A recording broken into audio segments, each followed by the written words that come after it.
What is going on, guys? Nathan here. Welcome to another TF2 live gameplay commentary here on CP Coldfront. Here playing as the combat engineer because he's actually pretty effective on CP Coldfront. As long as I have a little bit of support from my teammates, I feel like this should be a good match because, for example, CP Coldfront has short enough line of sight on average where you can get a lot of shots in on your mini sentry. So for example, this placement of this mini sentry covers a lot of this second point. For example, you got this choke covered, the left side is covered, and the right side is covered if they decided to come over from there. But I wanted to kind of experiment with this class and see what I can do with the extra 25 health that is allotted to you when you wear the gunslinger.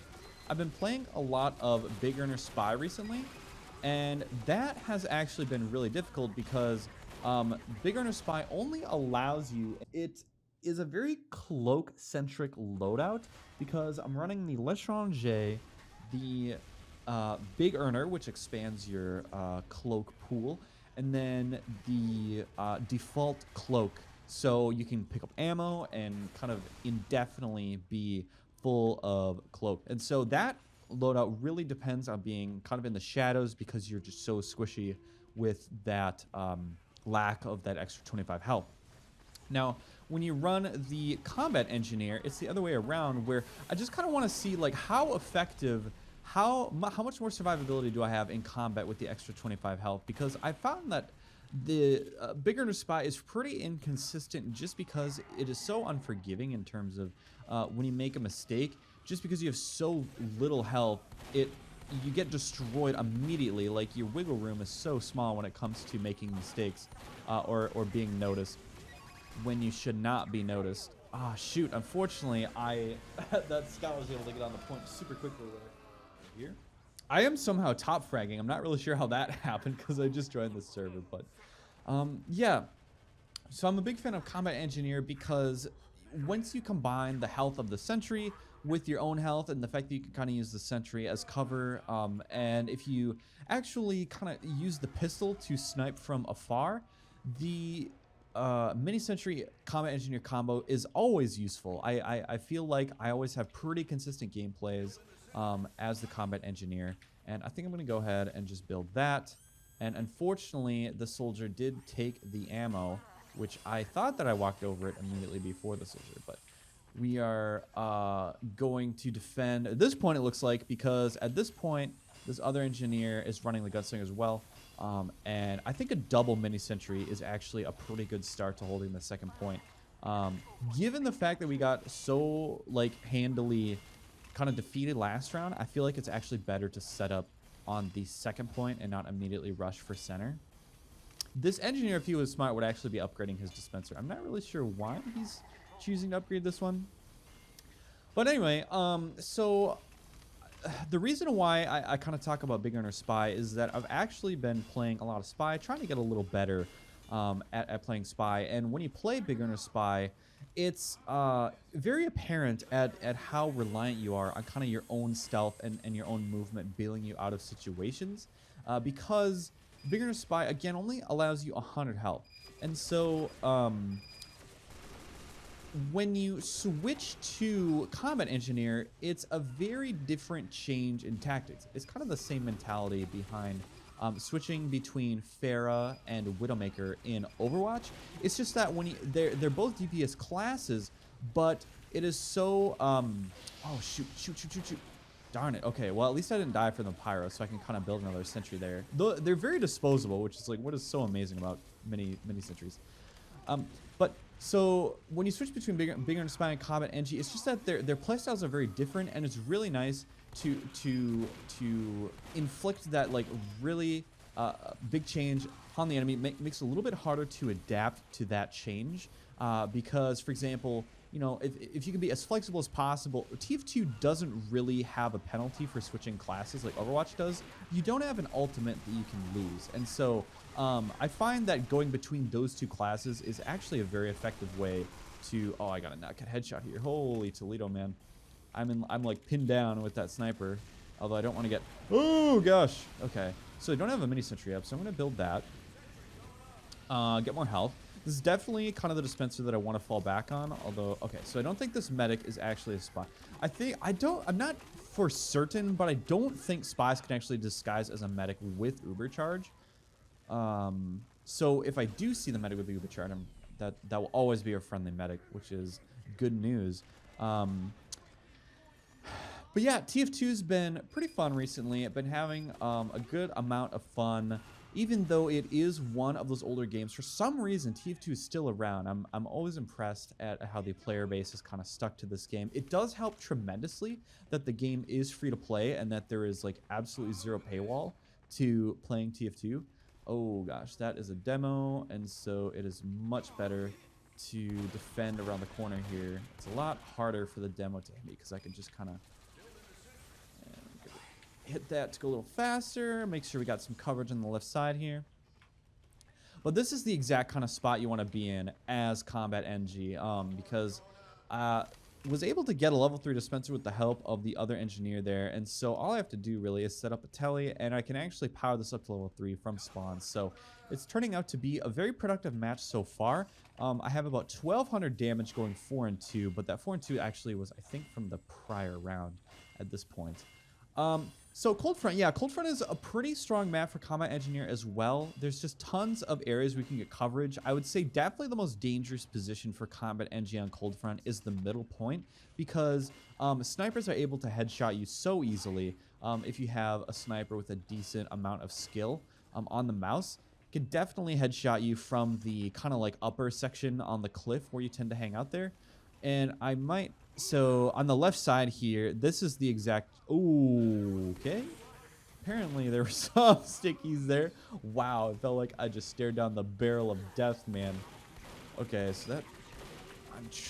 The Pyro's actually doing a good job of giving me some visual cover so I don't get headshot by that sniper. I'm going to set up another one here. The demo's going to have a hard time taking out those consistently, although he's doing a pretty good job right now. Oops.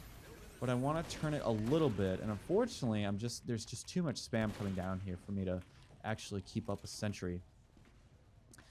I just love the flexibility of Combat Engineer. So much fun to have, and like, plus you get a little bit more health on top of that, because like I don't like the type of gameplay where all you spend... Oh, was that a spy? That soldier did not... Okay, weird. It was... Yes, okay, this is a spy right here. Just saw him. So I got that spy, which is good news. First kill of the game, I believe, and then they're going to be rushing last, so I just want to make sure that we are as set up as possible, make sure everything is reloaded. My dispenser is unfortunately still on the left side, so I'm going to transition the sentry over to the left side and set up the mini.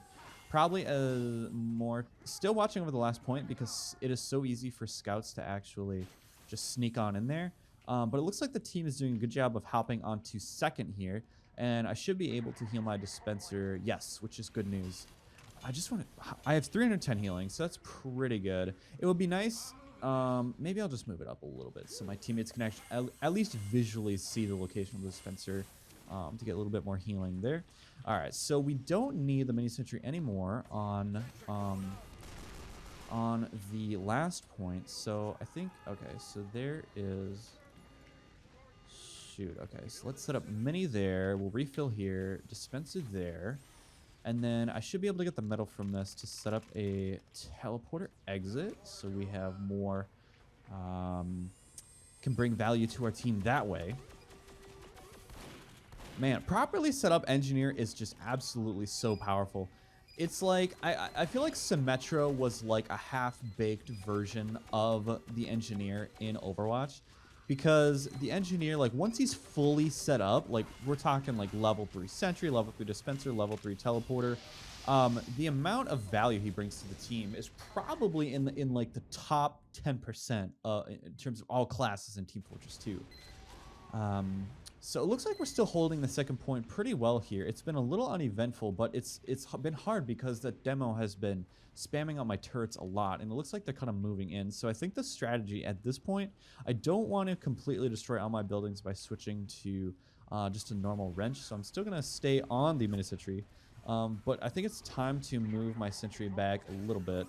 And I think it is time to actually set up a dispenser over here, where my teammates... So, like, this is one of those powerful spots to stand on Coldfront last, in my opinion. And this is a great dispenser spot. It's a little vulnerable to spies because you have so much actual walking time to get from the dispenser to your spawn, which is like a source of safety.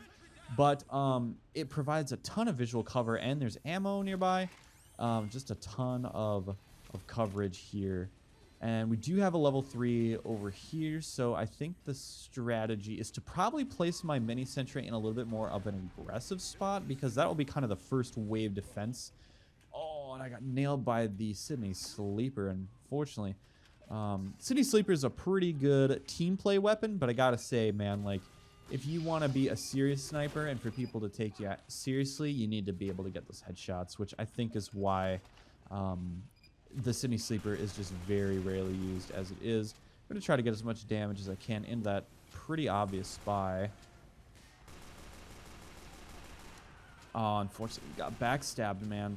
I just don't have the burst damage to take out a spy that quickly, but going to be watching flank here. Now that I know that the spy is kind of creeping around, I think it'd probably be wise to build teleporter here, which isn't too far from base, but it does allow the team, once we respawn, to sort of bypass the choke coming out of base here, if they tend to come in from the left or potentially from the right. Okay, so we're just gonna keep them coming here. I want to be that engineer that's super annoying to get rid of. That's just like, as long as I don't die, which unfortunately I did die right there, but as long as you don't die, you can just keep throwing up those sentries. And, you know, all we have to do is just hold the last point at this point. Although I do think that once the time goes up, I think the game decides the victor based on how many points we capped. Either that or just results in a tie. So, as long as we're able to effectively hold. Maybe I should cover the left side. I'm thinking that's probably the better play, because we have such strong coverage on the left side here. I'm just going to kill that so we don't get blown up. Alrighty. So, sitting pretty well again. Yeah, man, what else is new? Today was the first day in Minnesota where it was like above that 32 to 35 temperature point. So it was awesome because it was nice and sunny. People were out walking. It's just so funny, like, once spring starts to roll around where, you know, like only 2 days ago, it was literally blizzard-like conditions here where it was like a wind chill of -40. Just absolutely bananas level of cold and super strong winds.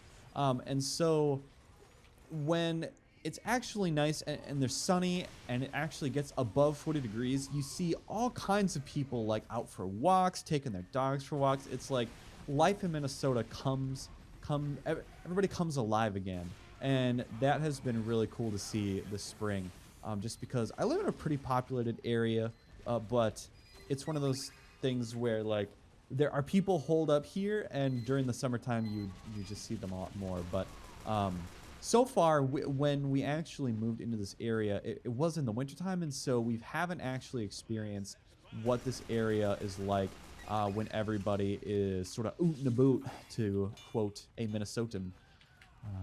So yeah, I've been having a ton of fun there. It's nice to get some vitamin D now every once in a while. It's just, I feel like an insane amount of Minnesotans suffer from vitamin D shortage just because you're just inside it for so long, like during the wintertime, which is why I'm so good at TF2. By the way, I'm not running with a webcam for this particular live commentary just because I've been kind of needing a haircut recently, and I have not been able to style my hair recently, and so I'm just kind of concentrating on the game, making sure that we are defending the second point as much as we can, as my mini sentry is doing absolute work, trying to deliver as much value as possible to the team. And I think I'm going to move up my dispenser from last as well, because my team can definitely benefit from that a little bit more they're not attacking the second to last point yet. So I feel like I'm actually pretty safe in taking such a long time to walk from point A to point B. But that is kind of how Coldfront works. There's a lot of walking. For an engineer, there's definitely a lot of walking that goes on. All right. So we got the dispenser around the corner there. So that's going to be way harder for the enemy to hit because they have to come around basically 2 corners, 2 lines of sight there, which if we continue to have helpers like this heavy, it's going to be very hard for the team to advance. So, okay, so I think I'm going to destroy sentry and kind of just stick around the heavy. Hopefully, no. Unfortunately, we didn't even get a single pick out of that. The enemy is doing a good job of walking around in squads. Although I will say that as a team, our engineers have been holding up pretty well. But I feel like the enemy has been able to out-deathmatch us pretty effectively at this point. So maybe the plan is, the strategy should be more to find kind of a strategically advantageous position and then leverage that as much as possible. Maybe that can come in the form of a higher vantage point. So I'll try maybe just setting up over here. And this should be able to look down on whoever comes up the right side. I did get a crit on this Pyro, so he should go down pretty easily. Absolutely love those random crits. And I think he might shoot his revolver at me, which is good news for me because I was able to pick up that kill nice and easily. And he's not a dead ringer because I did see him uncloak, which is good news. I think that engineer, when it comes down to brass tacks, though, might get headshot once they actually start charging through main here. It looks like we're able to move out a little bit. I think, okay, so I think it's time to take this little guy. We're going to go on a little adventure. We're going to forge out into the unknown. And that should be a good defensive spot to keep sentry as well. Yes, nice. Okay, so I don't want to get lit on fire here. So I'm going to stick by my sentry, just remain in that tactically strong spot. And that's kind of what that is kind of one thing that you need to do as combat NG is like strategize as to how you can use your sentry to like push for additional space. Like how do you make room for yourself? This is obviously a spy. Oh, not a spy. Wow. Just a very suspicious looking Pyro. All right. I think I might move my gear up. We're making a pretty strong push towards mid, and I don't always need to be on the front line. So nice. That's the life, man. So I think I'm actually going to kind of just start moving everything up so that we can retain what ground that we have gained here. All right, so that dispenser is a good source of heals. And then I can move up the teleporter. Although teleporter, this is a pretty strong position as it is. But I think that we could actually do a lot better by just setting it up right. Oh, can I set it up? Oh, I can't set it up there. Maybe I'll just set it up here. Alrighty.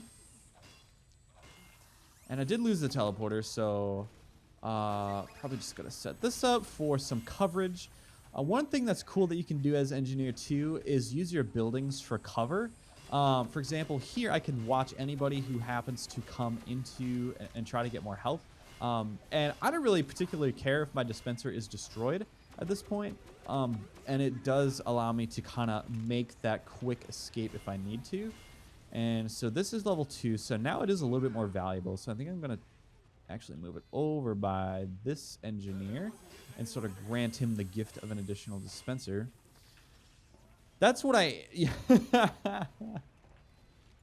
just love this engineering.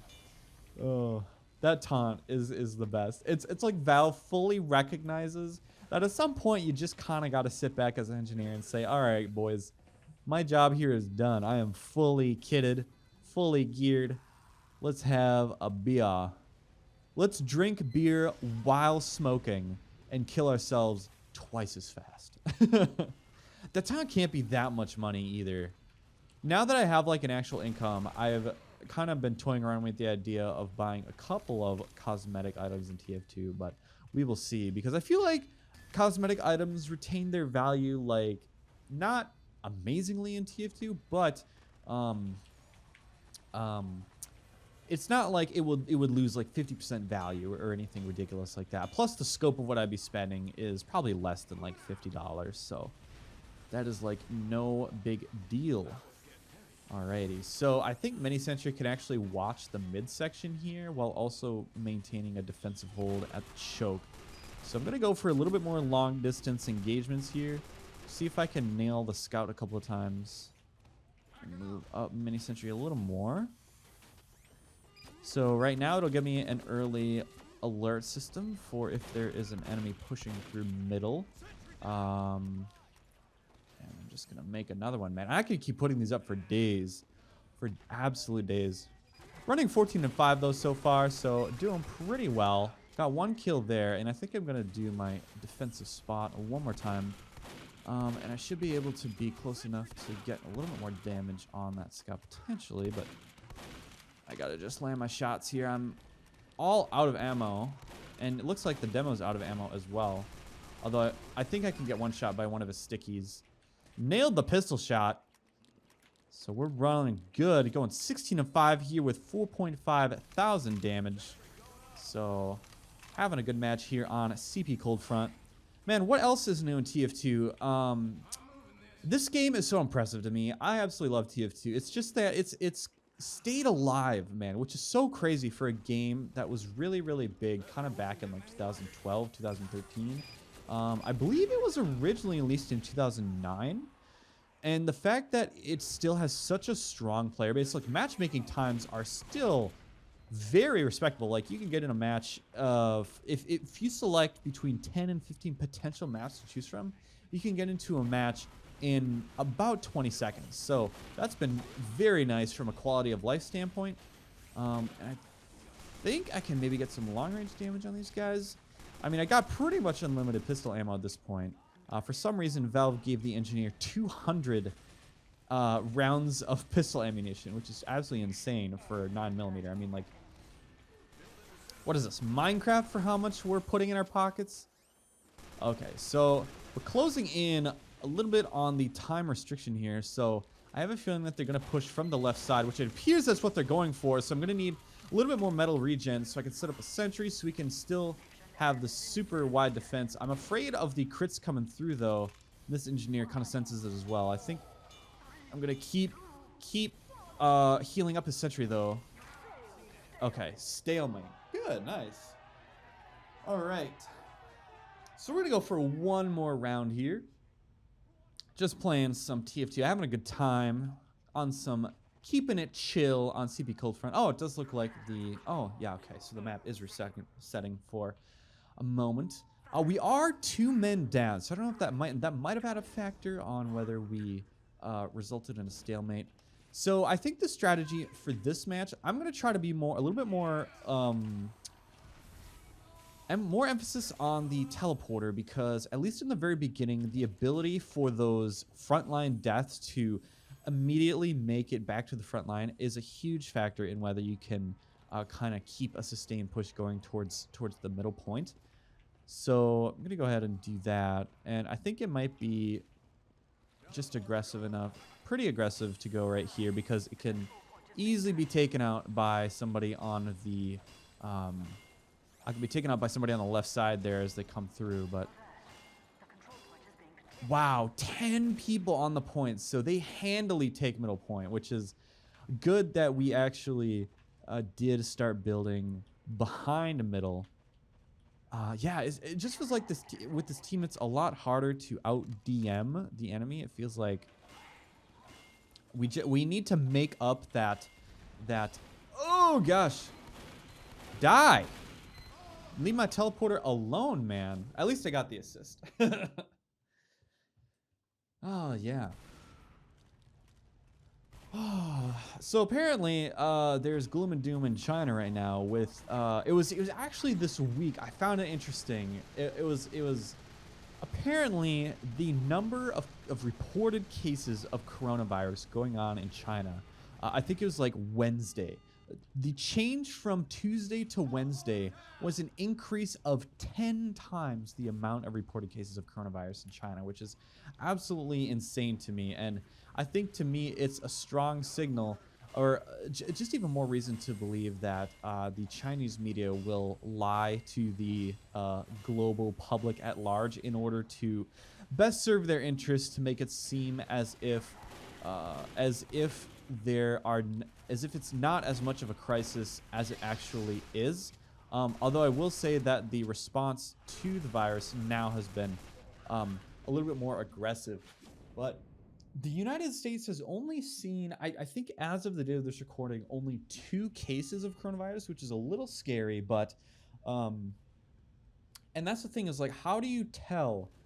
Because apparently the symptoms of this particular strain of coronavirus are very similar when you get something like pneumonia.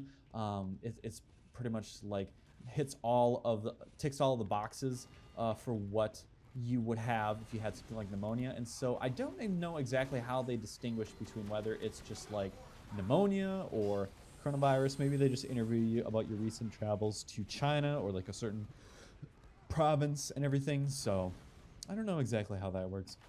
But regardless, as long as I stay in my home playing TF2, I will be safe. And that is all that matters. Oh, luckily the scout did not see my teleporter. And I'm going to try to leverage the use of this choke.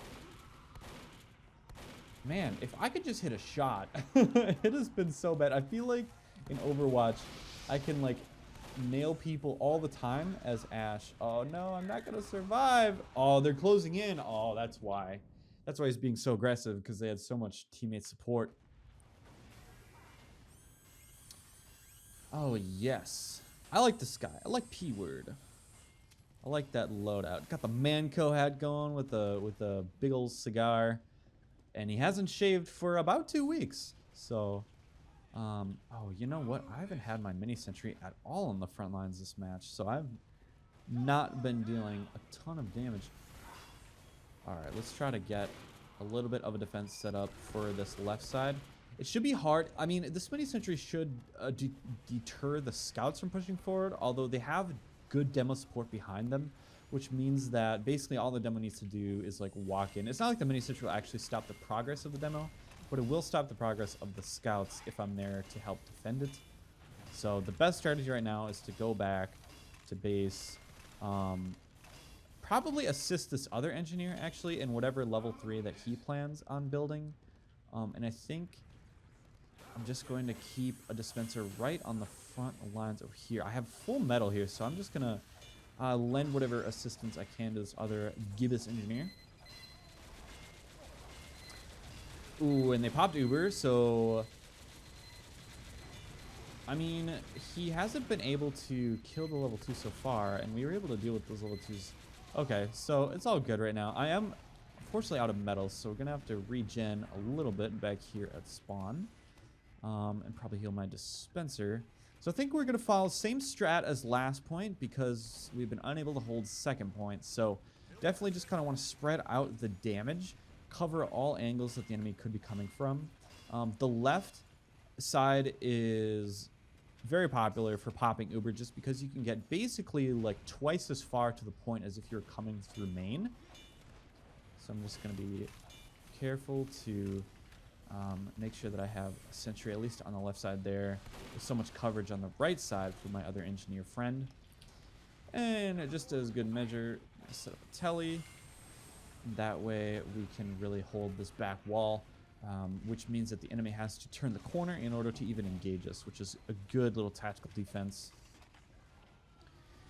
So I was thinking about running potentially the Wrangler on Combat Engineer. It's just that the pistol is so nice, and one thing that's interesting about the pistol that you guys might not know is that it is actually pretty inaccurate. So like, it's great to kind of deal some damage at a distance, but if we actually look at the spread of the pistol, you can see that it's about as big as the cursor is right here. And so the pistol's only actually pretty effective when you can fit your entire cursor within the enemy that you're looking at. So like, you have to be at about shotgun range in order to make quote unquote optimal use of the pistol. But I still like to pull it out for kind of long range engagements. Ooh, bury some damage into him, and I can deal a little bit more damage, and the combined firepower means that we can take out that heavy. I think the demo could probably spam out that mini sentry, but it's good deterrence anyway for any other scouts that they might have. I have a feeling that at least 3 of their 5 top scorers are demo men, because I feel like they've really been effective at taking out sentries. It's just that they don't have extra support from the team. Like, I feel like when the demos come around, they're able to push successfully, but if they had the dedicated support of their medics and or heavies, like if the heavy moved in with the demo man, they could probably take last here pretty easily. But again, just trying to lend my support where I can here. Let's get this up to level 3. Oh, and he is making use of a choke, or of the crack of the wall. That's actually pretty smart, and that is one of the tactical weaknesses of that particular position. And they will cap last here. So anyway, had a good time there. Went 18-9 on CP Coldfront, dealing 6,000 damage, 34 teleports, 2 dominations, and 1,400 healings. So not bad, not amazing, because we did lose both rounds, but just wanted to play a casual match with you guys and kind of talk a little bit about TF2 and everything going on with that. And so here's where I'll wrap up the video. Feel free to leave a rating on the video if you did enjoy it. Feel free to hit that subscribe button if you enjoy this kind of type of content, and hopefully I will see all of you in the next video.